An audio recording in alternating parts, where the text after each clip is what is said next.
Welcome to Be Still and Know with Adam. Today we're going to be going over why do I call my channel Be Still and Know. It actually comes from a lot of different philosophies that I've come to believe throughout my life, but I'm going to go over some of the things that I believe in to let you know why do I call my channel this and what is my overall goal with creating these kind of videos and having this channel out on YouTube. Okay, so the first thing we're going to do is go over three different times of my life when I was developing my beliefs. So the first thing that we're going to go over is my Judeo-Christian background. Okay, the first quote or quotes that I have for this part of my life is the fact that the fact that I'm Christian, or I was raised Christian, is what really helped develop these beliefs in me. I was raised as a Seventh-day Adventist Christian, which means that we have church on Saturday, and we believe in keeping that day holy. And also, I'm kind of like a neo-Christian, I guess you'd call, someone that believes in the message of Christ, but not necessarily all the dogma and all the practices that Christians have had throughout the thousands of years since the religion started. So I'm going to go over just a few Bible verses or quotes that help to shape my thinking on what it is to be alive, what it is to be human, and why it's important to be still and know. Okay, so the first one is, he says, "Be still and know that I am God. I will be exalted among the nations. I will be exalted in the earth." So this quote actually comes from the Psalms in the Bible, and in Psalm 46, it's actually a song about having faith in God and knowing that everything's going to be okay in the end. So the psalm, actually, I'm going to read the psalm to you. It's not very long, but it just says, it was for the director of music.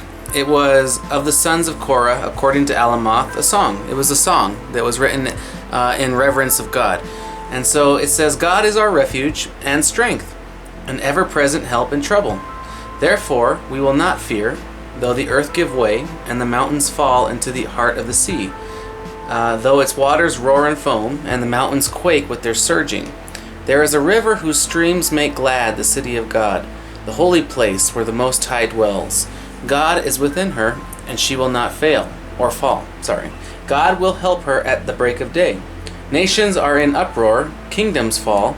He lifts his voice, the earth melts. The Lord Almighty is with us. The God of Jacob is our fortress. Come and see what the Lord has done, the desolations he has brought on the earth. He makes the wars cease to the ends of the earth. He breaks the bow and shatters the spear. He burns the shields with fire. He says, 'Be still and know that I am God. I will be exalted among the nations. I will be exalted in the earth. The Lord Almighty is with us. The God of Jacob is our fortress.'" So this one really is kind of what I named the channel after from this verse. And in this verse, God is reassuring the people of Israel that he is in control, that he is powerful, that everything's going to be okay, and just to have faith that he's going to protect them.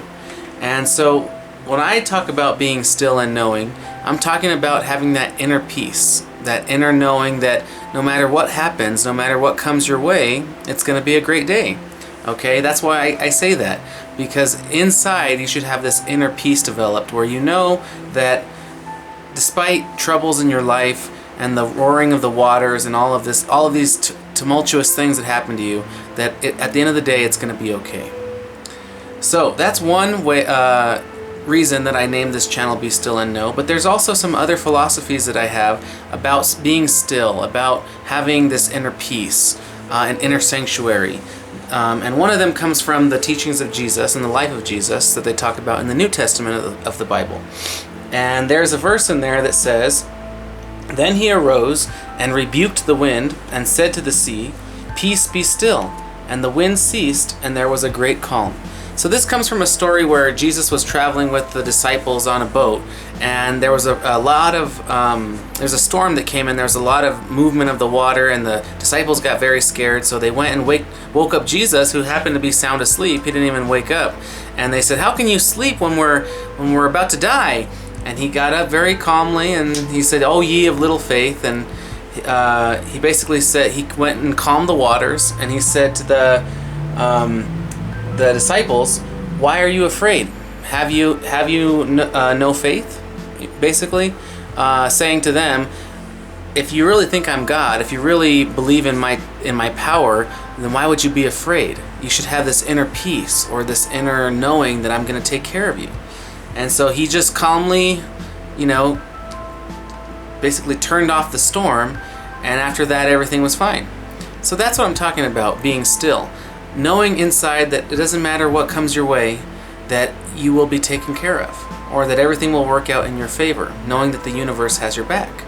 Okay, so that's another example from my Christian background of why I believe in this stillness that we have to develop in ourselves. Then the next one is from the book of Exodus, when Moses went up to the top of the mountain and saw the burning bush. God said unto Moses, well, first of all, Moses said, well, here's a story. Moses went up to the burning bush, and God said, "You're going to be my messenger. You're going to go and free the children of Israel from Egypt." And Moses said, "Well, I don't have good communication skills, and I can't even talk right. And who am I to be this messenger? I'm just an outcast from Egypt. I'm not even part of basically the culture of Jewish people. I wasn't raised with them." I remember Moses in the Bible, he was an Israelite that was saved and raised by the Egyptian royal family, and so he wasn't really part of the the Israelite people as a culture. He didn't really grow up with them. He grew up as a royal in the Egyptian household. So he's saying, how can I be the one to deliver these people? I'm not even really one of them, kind of. And God said, no, you're going to do it. And so Moses said to God, well, what if they ask me, what's your name? What God is telling you to do this? And so this is what God said to him. He said, and God said unto Moses, I am that I am. And he said, thus shalt you say unto the children of Israel, I am hath sent me unto you. So basically he's saying, my name are the words I am. And what does that mean? God's saying I am. Well, God's saying that I don't really need a name. He's saying I just am. I exist. I am part of creation. I am the creator. I don't need to be identified with some kind of name. I just am. I am God. And so that's why he said to him, just tell them that my name I am, is I am, and that I have sent you. And so Moses said, okay. And he went, and that's what he told the people of Israel when they said, well, what's the name of this God that sent you? He said, he told me to tell you his name's I am. And so that's why, that's another reason why I believe in the power of just knowing deep down that no matter what happens, God, the creator, has your back, the universe. It doesn't matter what happens, just have faith that God is with you. And he doesn't need a name. All he is he's this underlying presence, underlying force. He doesn't need to be identified with some kind of name. So to me, that really started my belief that God is not necessarily a person. It's more of an intelligence and more of an inner spirit that we have. Okay, so that kind of got me, my Judeo-Christian background of the Bible, kind of got me to have these basic beliefs of who I am, who is God, and why should I be calm in life. Okay, so then the next thing or time of my life that I'm going to talk about is when I went to college and started to expand my mind and not just think about religion, but also think about other philosophies of thinking and other ways that we can identify our existence and know for sure that everything's going to be okay. So the first thing that I really got into was sacred geometry. Okay, so what is sacred geometry in the Flower of Life? Sacred geometry is basically the underlying shapes of the universe, the way that our universe is laid out and the way that it's built upon itself. Okay, and the Flower of Life is a representation of that. It basically shows the underlying structure of the universe and how we can access this energy underneath it so that we can actually have unlimited energy sources and things like that.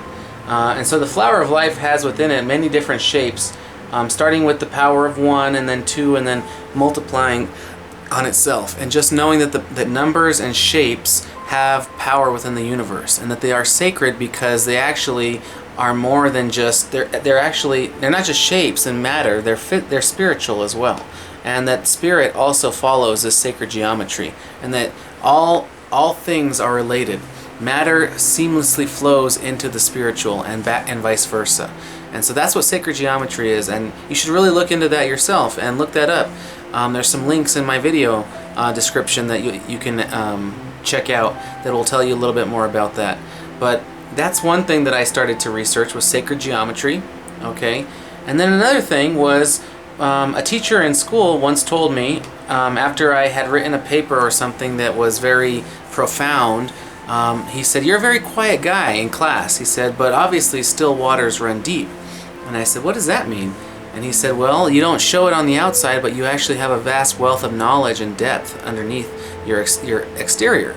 And so that's actually a Latin proverb, and I've kind of taken that as part of my character now, that I am a still water that runs deep, that I have a depth to me, and that I have knowledge and things to say that I don't necessarily always go, spouting off to everybody. But if you ever are a seeker, someone that is looking for knowledge, or someone that's interested in something, or I happen to hear that you're talking about something that has this depth level to it, I'll start to interject and start to talk to you about it. And that's how I show my depth. And another way is by making these videos. A lot of my family doesn't know that I know a lot of these things, or that I have these depths of knowledge in my brain, or that I know about these other kinds of spiritual elements and spiritual matters. And so this is another way. These videos is how I'm sharing my deep waters. Okay, so that's another reason that I am making this channel, is to allow the depth of my knowledge to be accessed by whoever is a seeker on YouTube, whoever is looking for things that are of deeper matters that maybe you won't hear in a public school setting, or even in a college setting, or even in a work setting, or a family setting. These are things that you got to research yourself. And so if you are a seeker and you happen to find this video and land on this channel, then I hope that these things that I share with you give you some kind of value and help you to develop in your own journey and help you to grow as well. So that's another thing that when I got to college, I started to become more of a deep person, and allowing my waters to run deep. And then I started to say and look at other Greek philosophies and say, what is it really to be a human? And is God from the Bible real? And if he is real, then how come not everybody follows the teachings of the Bible? And so I started to look at other philosophies and what do they believe? And Heraclitus of Ephesus, he was one of our Greek philosophers, he said, "What are men but mortal gods?" So what are we? But we are little gods, okay? But we die, so we're mortal. And what are gods? Okay, what are the gods of the Greeks and these powerful heroes of old? What are they? Except immortal men. They don't die. Okay, but they're just like us. They love, they think, they have questions, they get sad. And so he was talking about the old gods of the Greeks, okay, and things that I didn't really know much about when I entered college, because I grew up in a Christian background, a Judeo-Christian. I thought that was the only truth there was. But this guy, he's talking about the gods of old, Hercules, Zeus, and these ancient classical gods. And he's talking about what are they? Are they really something that is not tangible to us, that we can't understand? No, they're just people, but they don't die. They're powerful people. And what are we? Except weak gods, that we do die, but we also have this inner power that's almost as powerful as the actual Greek gods. And that got me thinking, how come so many other religions or other cultures have different ways of looking at God? And what are gods? And what is God? And who is God? Is he that I am presence, that underlying spirit of the Father Creator that is always with us? Or is he some kind of physical presence on earth like Jesus was? Or was he like Zeus, a physical presence that was floating in the sky? What is God? And so in the Bible, there is kind of an answer to that, a little bit, a clue. In Genesis, when it says, "So God created man in his own image. In the image of God, he created him. Male and female, he created them." Okay, so this Bible verse is very, it has a lot of controversy around it.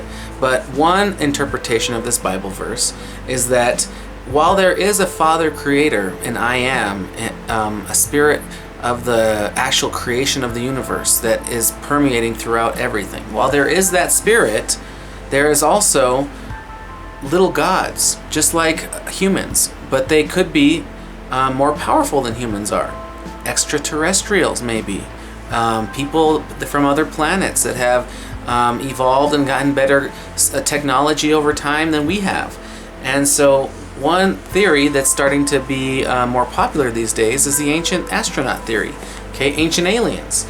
The theory that extraterrestrials that had evolved on their own in other planets came to this planet, or even maybe created this planet as a laboratory or experiment or a base, so that they could do their own genetic experiments on the surface with the people here. And so some people think that when it says God created man in his own image, that God was actually these extraterrestrials, that they were using genetic technology to fabricate new creatures on planet Earth that had some way resembled them, whether it was a resemblance of intelligence, whether it was a resemblance of spirit, or whether it was a physical resemblance, that we actually have their DNA in us. That is something that's thought and contested right now as part of the ancient astronaut theory. And so I actually think that God is too great. The actual Father Spirit is too great to not have made different kinds of aliens and people all over the universe. And how come, if we can make machines and robots and artificial intelligence, how come, and we're pretty primitive of a species, then how come they couldn't do the same thing but actually make a new creature, a new biological machine like a human? Why couldn't they mix primitive man or ape man's DNA that evolved on this planet naturally? Why couldn't they mix that DNA with their DNA to make us more intelligent? Or even with put a third eye, the lobe that creates the DMT molecule. Why couldn't they do that? And put that into our brain, and so that we could access the spirit consciousness in a different way. Okay, the pineal gland is what I'm talking about, the pineal lobe. So I believe that that's possible. I think that it's possible that some kind of species either created this planet or came to this planet and basically made a new type of species. Humans, for whatever purpose they did it. Maybe it was to make a slave species to mine gold. Maybe it was to do experiments on how people develop over time. Maybe it was just to see which one would be the best at serving their genetic purposes so they can enhance their own DNA. Whatever it was, that maybe we were created like that.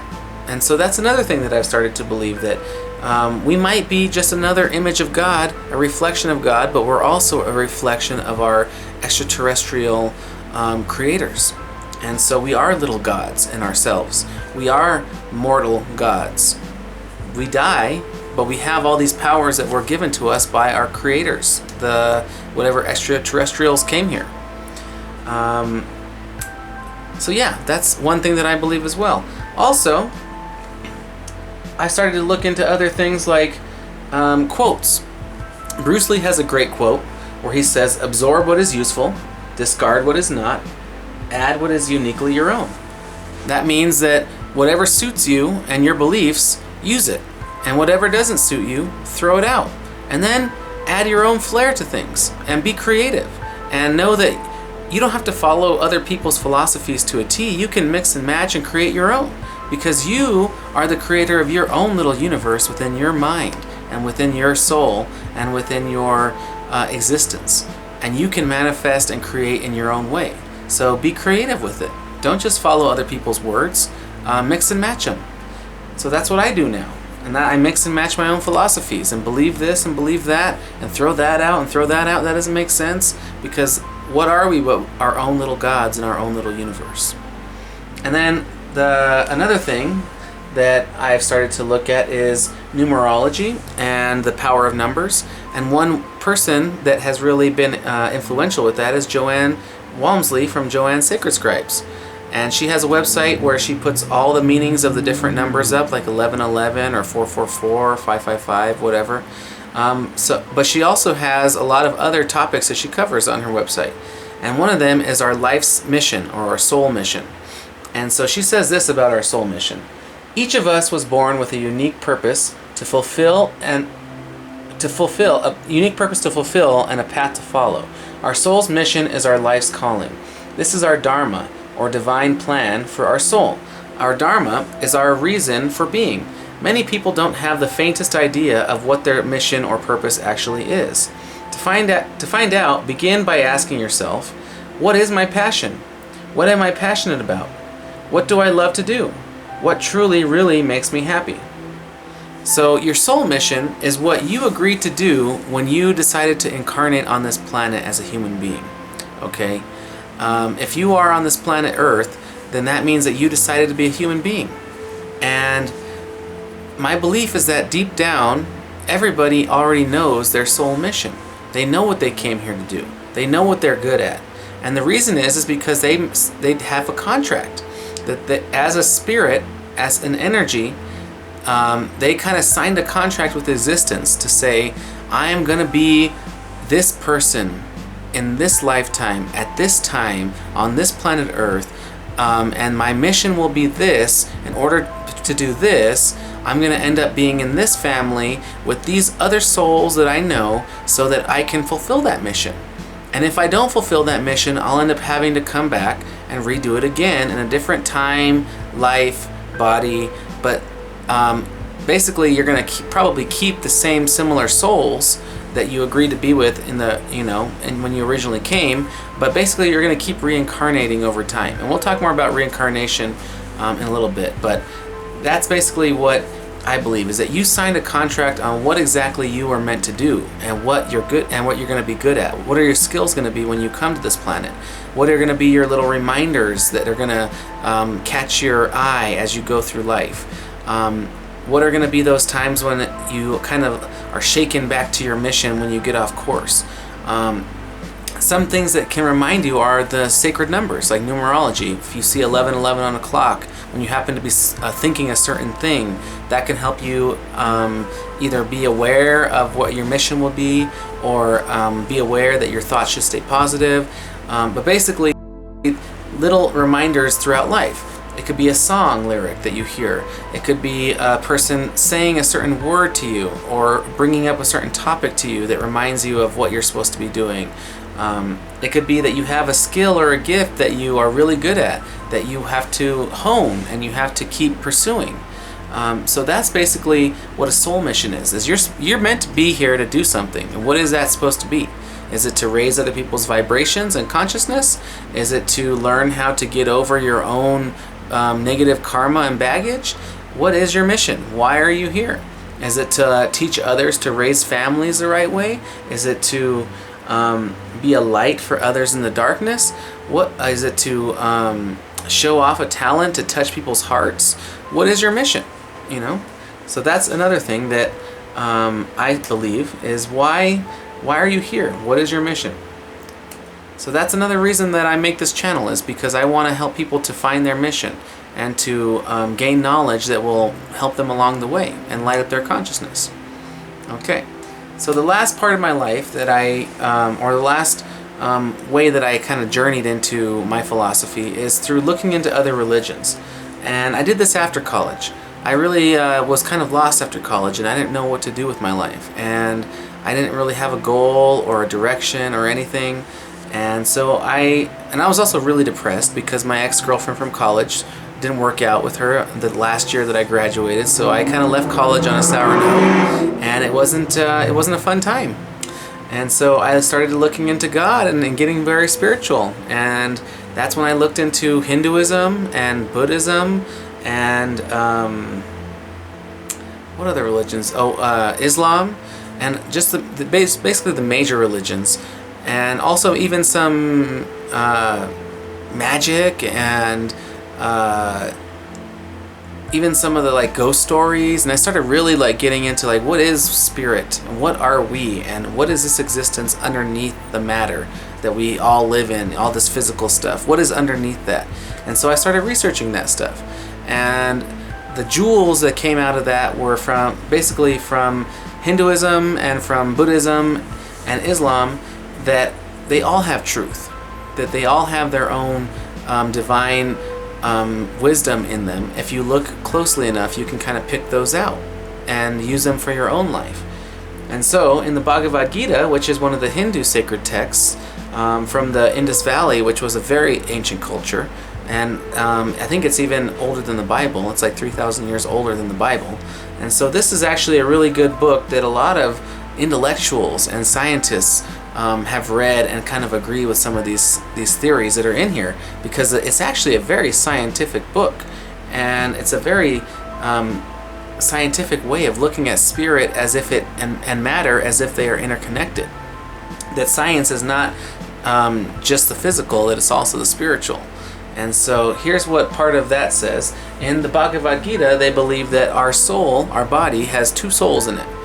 Some perceive the super soul within themselves through meditation, others through the cultivation of knowledge, and still others through working without fruitive desire. So basically being like nuns or priests, where they don't engage in sexual or temptation or things like that. So that's how they kind of gain this spiritual meditation and reach different levels, abstaining basically from the carnal desires of the world. But that's basically what they believe in Hinduism, is that there's two souls in our body, okay? And that one of them is like the God soul or the Krishna soul, and the other one is like our individual soul, okay? It's the one that makes us our unique self, our kind of personality.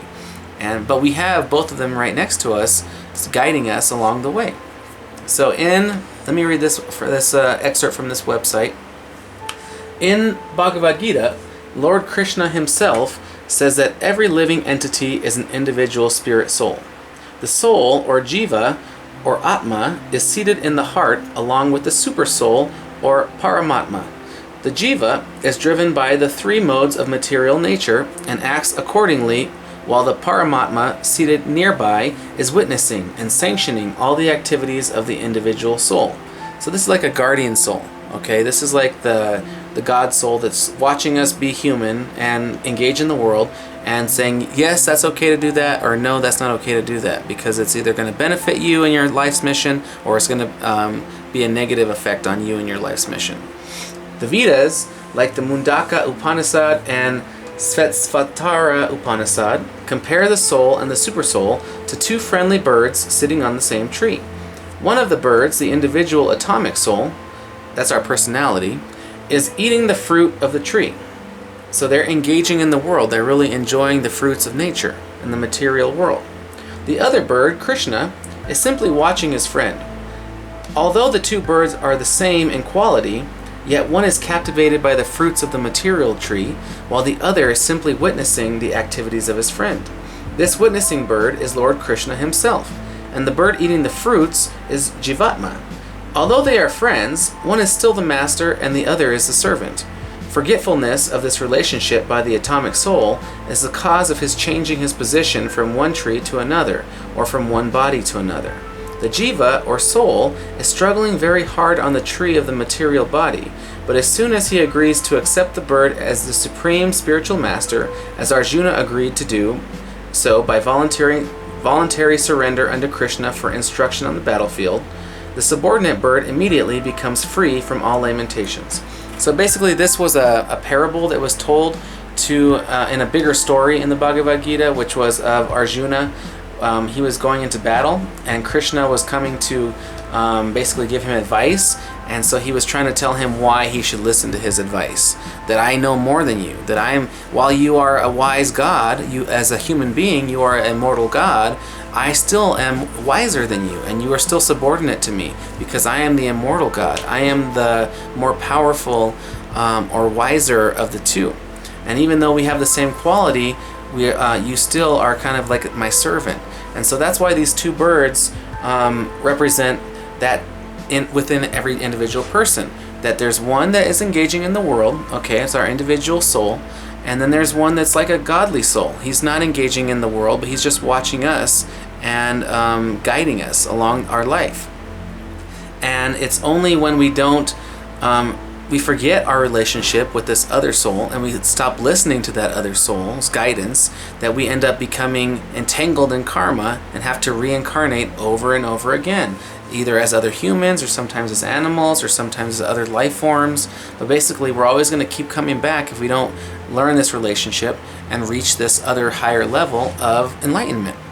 Okay, so that's why that concept of the two souls, the atomic soul and the super soul, and then also of reincarnation, kind of got into my philosophy and my thinking, was because of these two scriptures. And then also on this page, I've also shared that a lot of people believe that the Buddha was an ascended master. Okay, that he was a human-born person that was able to ascend to another level and become enlightened. And his wisdom, people were always seeking his wisdom because he was such a wise person when he was alive.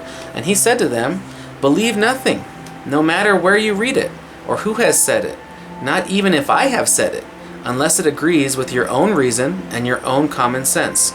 Because we, as human beings, have wisdom within ourselves. And we have our own super soul. We have our own inner spirit that can guide us. So we don't have to always believe everything that other people tell us, or everything that other people tell us. We can use what is useful, like Bruce Lee said, and discard what's not. We have that right. Because if it doesn't make sense to our own common sense, we have to always go with our gut and listen to our inner wisdom. So that's why I have that as part of my beliefs now too. Because even a so-called enlightened person that's considered as like a demigod, Buddha, said to the people, don't believe anything unless you know it makes sense for you. Okay? It has to make sense for you in order for it to have value. Okay, so those are some of the things that I believe and my philosophies, and some reasons why I decided to call this channel Be Still and Know, and why I am making videos. And so what are some of the underlying reasons and topics that I'll be exploring in these videos. So that's why I named this channel Be Still and Know. And it all goes back to knowing that underneath all of the philosophies and religions and even the science that you learn in school, that you have to be your own guide in life, and you have to know that inside you are powerful and you are an inner God, and you have the power to calm yourself, to go inside, to be still, and to know deep down that everything's going to be okay. You have wisdom that you can tap. Once you meditate and once you listen to your God soul, your super soul inside of you, you can access the energy of the universe to heal yourself. You can access the wisdom of the universe to guide you through life and to get you through tough times. You can access the love of the universe to comfort you and to allow you to shine brighter in dark times. You have this power to transmute and transform your world. You are a mini God, and you have that power. So thank you again for joining me on Be Still and Know with Adam. And again, remember, no matter what comes your way, it's going to be a great day.